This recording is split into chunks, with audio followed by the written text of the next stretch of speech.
नमस्कार, मैं हृदय कुमार पीड़ित आज पूर्वी चंपारण से बिहार के तमाम शिक्षकों का हार्दिक अभिनंदन स्वागत करता हूं।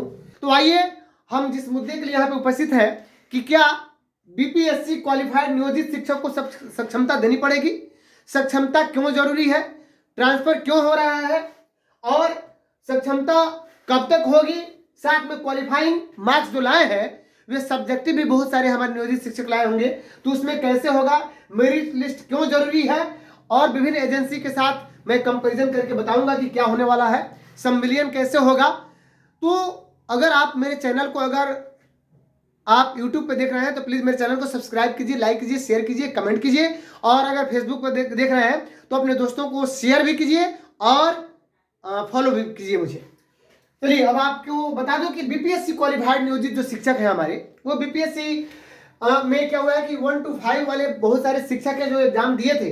तो अगर 1 to 5 वाले 1 to 5 के पेपर में क्वालिफाई हो चुके हो गए, उनका क्वालिफाइंग मार्क्स आ चुका होगा जो लगभग 40% जो भी है, तो उनको क्या सक्षमता परीक्षा नहीं देनी है या देनी है?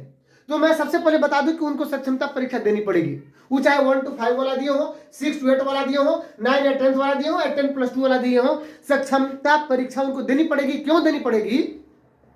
क्योंकि हमारे जो बिहार जो विद्यालय विशिष्ट शिक्षक अधिनियम है उसमें लिखा है कि आपका जो ट्रांसफर होगा, ये ट्रांसफर आपके सक्षमता परीक्षा के मेधा अंक पर होगा।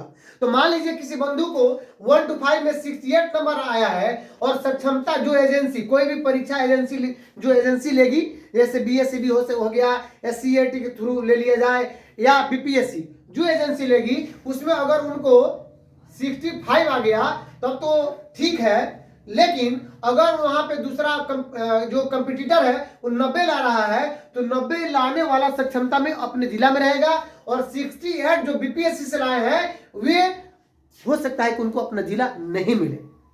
अब बात आ रही है कि कंपैरिजन कैसे होगा और सक्षमता और बीपीएससी क्वालिफाई जो है उन दोनों में कैसे कंपैरिजन होगा। क्या वह एक ही एजेंसी होगी कि कंपैरिजन कर लिया जाएगा? क्या बीपीएससी अगर एग्जाम ले रही है सक्षमता का तो अपने प्रश्नों के साथ समझौता करेगी? ये सारी बातें हैं। क्या बीपीएससी अपना लेवल जो है नीचे तक लाएगी सक्षमता के लिए? ये भी बातें सोचनीय है। अब बात हो रही है कि अगर बीपीएससी या कोई भी एजेंसी लेती है तो उन दोनों एजेंसी में जो क्वालिफाइड है और सक्षमता का मेधा अंक का कंपैरिजन कैसे किया जाएगा कि कौन अधिक होगा। दूसरी बात कि बहुत सारे 1 to 5 है जो पदस्थापित 1 to 5 में है, लेकिन वे 6 to 8 में क्वालिफाई कर गए हैं, या जो बीएड किए हैं 1 to 5 में 9 to 10 में क्वालिफाई कर गए हैं या 10+2 में क्वालिफाई कर गए हैं, तो क्या उनका संविलियन उसी क्लास उसी वर्ग के लिए होगा? मुझे तो नहीं लगता है कि होगा। तो इसका मतलब अगर 1 to 5 में है तो उनको 1 to 5 में ही बीपीएससी में क्वालिफाई करना चाहिए, 6 to 8 में है तो 6 to 8 में ही क्वालिफाई करना चाहिए, 9-10 में है तो 9-10 में ही क्वालिफाई करना चाहिए। लेकिन अगर एजेंसी बीपीएससी लेती है तब ना, लेकिन दूसरी एजेंसी अगर ले रही है तो फिर कंपैरिजन कैसे किया जाएगा, मेधा अंक निर्धारण कैसे किया जाएगा, ये अभी भविष्य के गर्भ में है। तो आइए, और ट्रांसफर क्यों हो रहा है?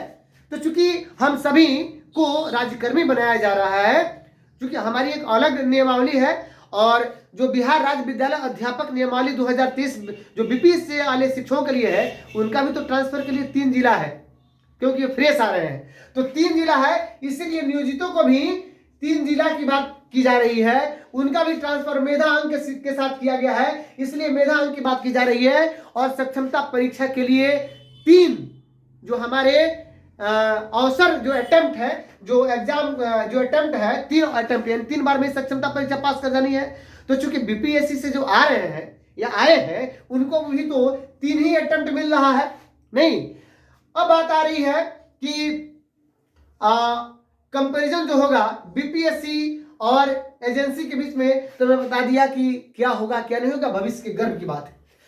अब आइए, कुछ ऐसे हमारे टीचर हैं जो 6 से 8 या 9, 10 या 10+2 में वे क्वालिफाई किए हैं, लेकिन आपको मैं बता दूं कि 1 to 5 या आपको मैं 1 से 8 तक की बात बता दूंगा कि शायद इन सभी लोगों की सक्षमता परीक्षा का लेवल जो एक ही रहेगा, यानी एक ही प्रश्न पत्र रहेगा। क्योंकि वो जो 6 to 8 में भी है वे बहुत सारे हमारे नियोजित शिक्षक स्नातक ग्रेड में नहीं है। तो इस प्रकार जब एक ही रहेगा और जो लोग 6 to 8 में क्वालिफाई कर गए हैं तो सब्जेक्ट वाइज क्वालिफाई किए हैं, अलग अलग सब्जेक्ट है, सोशल स्टडीज है, साइंस है, हिंदी है, मैथ्स है, तो फिर उसमें उन लोगों का मेरिट लिस्ट कैसे बनेगा?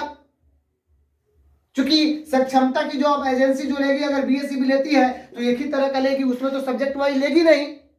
तो ये सारी बातें हैं, तो इसीलिए सक्षमता हमें नियोजित शिक्षकों को जो क्वालिफाई कर चुके हैं उनको देना ही पड़ेगा मेरिट लिस्ट लाने के लिए और अपने जिला में पदस्थापन के लिए, क्योंकि जो जितना मेरिट लिस्ट लाएगा वो अपने जिला में ही रहेगा, हो सकता है अपने गृह प्रखंड में भी रह जाए। अब बात आ रही है कि सक्षमता नहीं देने पर क्या होगा। तो सक्षमता नहीं देने पर विभागीय जो बात की गई है कि विभागीय स्तर पर उनके लिए कमेटी बैठाई जाएगी और कमेटी का जो निर्णय होगा सर्वमान्य होगा। तो ये तो 100% है कि सक्षमता नहीं देने पर प्रमोशन तो नहीं होगा महोदय, लेकिन हो सकता है कि जिस निकाय के हम अभी शिक्षक हैं बने रहे, या ये भी हो सकता है कि हमें डिमोट कर दिया जाए, डिमोशन करके हमको प्यून बना दिया जाए, कुछ और बना दिया जाए, किसी और विभाग में भेज दिया जाए। इसलिए मेरे मित्रों, मेरे शिक्षक बंधुओं, जो भी हमारे नियोजित शिक्षक हैं, अभी से कमर कस लीजिए और सक्षमता के लिए तैयार रहिए और तैयारी कीजिए, पढ़ाई कीजिए। कारण क्यों? क्योंकि सक्षमता आपको फरवरी में होने नहीं जा रही है, न जनवरी और न फरवरी में। मुझे लगता है सक्षमता जब भी होना होगा तो मार्च में हो जाए, अप्रैल में हो जाए, या नहीं तो सीधे जुलाई अगस्त में होगा, क्योंकि बीच में लोकसभा का चुनाव भी है। तो सक्षमता परीक्षा कब होगी? या तो जुलाई अगस्त में होगी या मार्च के बाद अप्रैल के बीच में कभी हो सकती है। लेकिन फिर दिक्कत यह है कि अप्रैल में हमारा सेशन शुरू होता है, उस पीरियड में फिर सारे शिक्षकों का ट्रांसफर करना एक बहुत बड़ी समस्या होगी हमारे विभाग के सामने। तो इस प्रकार हमारे पास अभी हम इसको अप्रैल लेके चले तो 2-3-4 महीने का समय है, हम तैयारी पूर्वक करें और उसमें भिड़ जाए। एनसीईआरटी के किताबों को पढ़ें, क्लास 3 से 8 तक के। मैं इस पर भी एक वीडियो लेकर के आऊंगा, क्या पढ़े, उसका सक्षमता परीक्षा का सिलेबस क्या होगा, उसका स्तर क्या होगा, इस पर मेरी एक वीडियो होगी। अब आइए बात करते हैं कि सक्षमता क्यों? क्योंकि हम नियोजित से विशिष्ट होने जा रहे हैं, क्योंकि बीपीएससी वालों के लिए भी तो है, तो इसलिए हमें सक्षमता देनी पड़ रही है उसके लिए, और हमें भी 3 जिलों का उसमें ऑप्शन देना पड़ रहा है। तो इस प्रकार से आपने देखा कि बीपीएससी जो क्वालिफाइड है अपने जिला में बने रहने के लिए ट्रांसफर तो होना ही है सबका, इसलिए अपने जिला अपने गृह प्रखंड में बने रहने के लिए सक्षमता देनी पड़ेगी। सब्जेक्ट वाइज तो हमें बीपीएससी में तो सब्जेक्ट वाइज 6 to 8 में पास किए हैं, 9-10 में पास किए हैं, लेकिन 1 से 8 तक प्रारंभिक शिक्षक कहे जाते हैं, तो उस परिस्थिति में सक्षमता जरूरी होगी। अब बात आ रही है कि आगे भविष्य क्या होगा। बहुत सारे हमारे शिक्षक जो अभी संघ में है, शिक्षक संघ बनाए हुए हैं या शिक्षक संघ में है, उन शिक्षक संघ के द्वारा ये भी मांग किया जा रहा है कि बहुत सारी बातों को ट्रांसफर को वरीयता के हिसाब से, जैसे कि वरीयता की बात की गई है विशिष्ट शिक्षक में कि वरीय कौन होगा, तो उसके लिए कहा गया कि निकाय स्तर पर जो सबसे पहले ट्रेंड हुए हैं, यानी ट्रेंड स्केल लिए हैं, उनकी वरीयता 1 नंबर पे रहेगी, जो सबसे पहले ट्रेंड पे स्केल लिए।